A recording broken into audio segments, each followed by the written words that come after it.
Hey y'all, here's the ultimate guide on how to prepare for the Valentine's event 2024. So starting up, here is what you should be expecting. So obviously there are going to be 3 events in each of the 3 different tiers, which is low tier, mid tier, and high tier. High tier being the most valuable, low tier being the most common. So from this, what we can expect is they're going to be like some Valentine's themed horses. They could be based off of candy. They could be based off of the Valentine's Day aspect. They could be based off of friendship. They could have pinks and reds. So to expect those horses and the accessories that will follow, the yearly ones that always come, and sometimes events will have special year accessories. But moving on from that, let's head over to how to expect this. So number 1, storage problem. So a lot of you may have a storage problem, and I'm going to tell you how to fix that. With a new storage update where you got a bigger inventory and bigger inventory space, and same thing with the storage, got bigger storage space, there are some problems that come with this because 1, accessories take up space now, and 2, there is no way to get less space taken up by accessories or by any food, accessories, dyes. There are no little cheats that you can do to get more space. So here is what I suggest. You go through all your storage, you go through all of your inventory and find things that you don't want or things that you can profit off of. If it's something you can profit off of, like a high tier horse or a good accessory, then try to hold an auction and try to sell all that stuff away. But if it's something that is low tier horse or something that is not a pretty accessory or you don't see aesthetically pleasing to others, then just sell it to Larry. That is the quickest way you can make some profit off of your storage problem, and that is the quickest way that you can get this done. Because to be honest, you could try to auction off everything for a higher price, but if it's something that is not like a high tier or something that is not aesthetically pleasing to the eye, then it'll be harder to get rid of all these items. So I suggest anything that is not the nicest looking or horses that are lower tier to sell to Larry, and keep the higher tier and the better looking items to go on to auctions to try to help with this storage problem. And this will help you make money, which is the next thing. I have a money making strategy that you could use for this event. So this is something that will take an hour or an hour and a half of your time, depending on what you do. That is catching 100 horses every single day. So for me, I normally use a 10 lasso, and this takes me about an hour to catch 100 horses. And this is why I suggest this. It takes an hour of your time, and you can make a lot of tokens this way. Depending on where you hunt, it'll be easier, and depending on where you hunt, you'll get rare horses with better stats.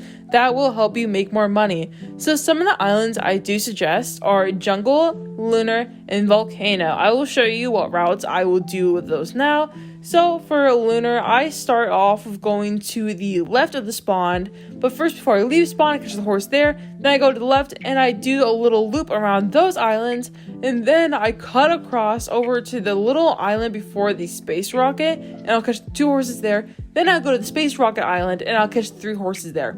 So in total, I catch 1, 3, 2, 3.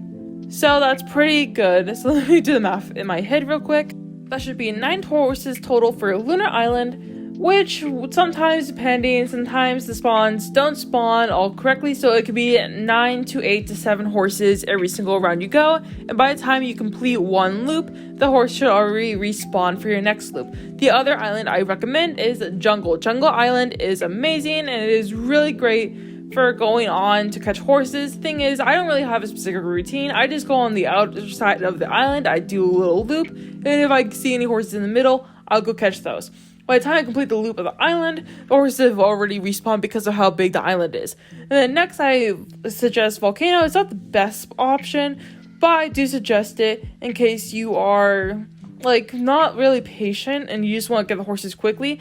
The thing is, it does take longer for them to load in, but they'll be rare horses, so you're going to have a higher chance of getting a rare horse that you want. Moving on from that, I do want to say the next part of this money-making suggestion is mining. So pick an island of your choice. I prefer Royal Island with the mine and the quarry, and I mine there, which I can also get some special artifacts from there. And I will save those to turn in during the event, because if you turn things in during the event, you can get special islands. I've had this happen before during the summer event where I got a coral joust, which is really cool. So if you save up your stuff to turn in during the Valentine's event, you have a chance of getting a Valentine's Day color or Valentine's Day pattern possibly. I haven't seen pattern yet, but I know colors for sure will transfer onto the joust. So you have a chance of getting some Valentine's limited, the archaeological artifacts. But really, you can go anywhere you want. I highly suggest, again, jungle, lunar, and volcano to mine on, because all their special resources sell for more. Plus, if you were to save them to make lassos, which is another thing I would really highly recommend, is saving all of those resources to make lassos, so during the event you are not trying to grind and get all of those mining resources during the event, wasting precious time. But I suggest jungle, lunar, and volcano, because those are the highest tier lassos that you can get from those islands using their gems, crystals, whatever. So really, I suggest mine on those islands too, but I mainly just do the royal island, the quarry, and the mine. Next up is budgeting, because I already know that if you're making a lot of money, you're going to want to spend it before the event, but you have to remember to save some aside for this event, because people are probably going to be catching horses. They're going to be putting them up in auctions for cheap, or for cheaper than they're going to be down the line. So you're going to want to snatch those horses real quick, but you also want to spend money before the event. So I have a little budgeting plan for you. So say a daily budget or a weekly budget for you that won't take a lot out of your thing. So say you make maybe like 100k a day, spend like 10k a day. Like that's your budget. Like spend 10k a day. So then you're making 90k total. So then once it builds up, you'll still be able to spend a considerable amount of tokens, but you'll also be getting more money down the line. So then you don't have to worry about the event when it comes. So for example, I say if you're making 100k a day, do 10k a day, because that is only 10% of what you're making. So you're making 90% go over, but I suggest maximum, like maybe like 25% you can use, but save the rest of it. So I would just pull out like a calculator or do some math to figure out what 25% of what you made that day, and only use that, but save the rest aside for the following days. So then once the Valentine's event comes, you'll be really rich and you'll be able to get any events you want.